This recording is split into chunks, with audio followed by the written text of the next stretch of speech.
tatlong tips sa pagtuturo ng phonics sa ating mga anak. Disclaimer: walang eksaktong estratehiya na babagay sa lahat ng bata, dahil iba-iba ang learning style ng bawat individual.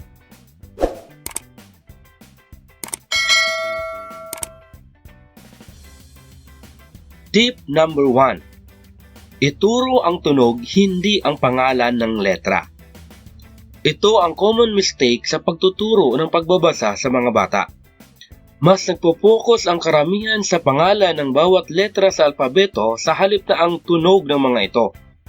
Napakarami hong video at mga aklat na hindi naman talaga nakakatulong sa ating mga anak. Sa halip ay nagbibigay lang ito ng kalituhan sa kanila. Hindi naman ibig sabihin na hindi na natin ituturo kailanman ang pangalan ng mga letra. Ang punto lang ay mas bigyan natin ng atensyon ang tunog ng mga letra dahil ito ang binibigkas natin kapag tayo ay nagbabasa. Halimbawa po, paano mo babasahin ang salitang ito? A, K, L, A, T? Ganun po ba? Hindi ba aklat ang basa dito?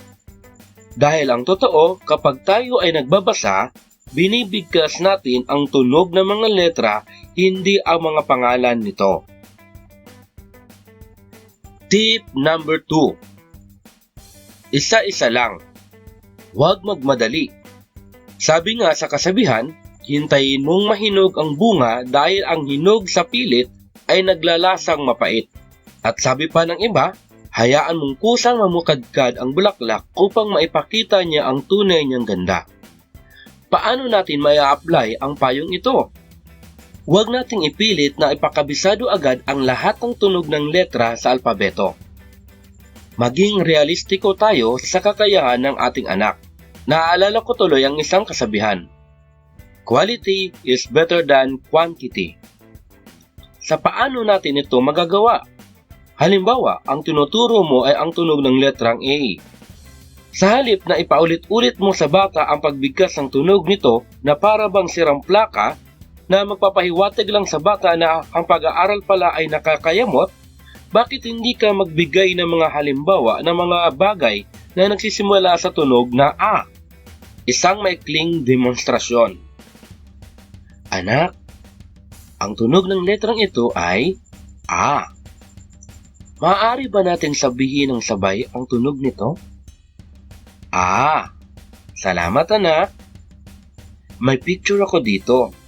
Alam mo ba kung ano ito? Ito ay alimango. Ano ito anak? Alimango. Tama. At alam mo ba ang alimango ay nagsisimula sa tunog na A? Ano ang simulang tunog ng salitang alimango? Very good. At meron pa. At magpakita pa ng iba pang larawan sa bata. Maaari mo ring gamitin ang mga tunay na bagay na makikita mo sa iyong bahay at bakuran. Tip number 3.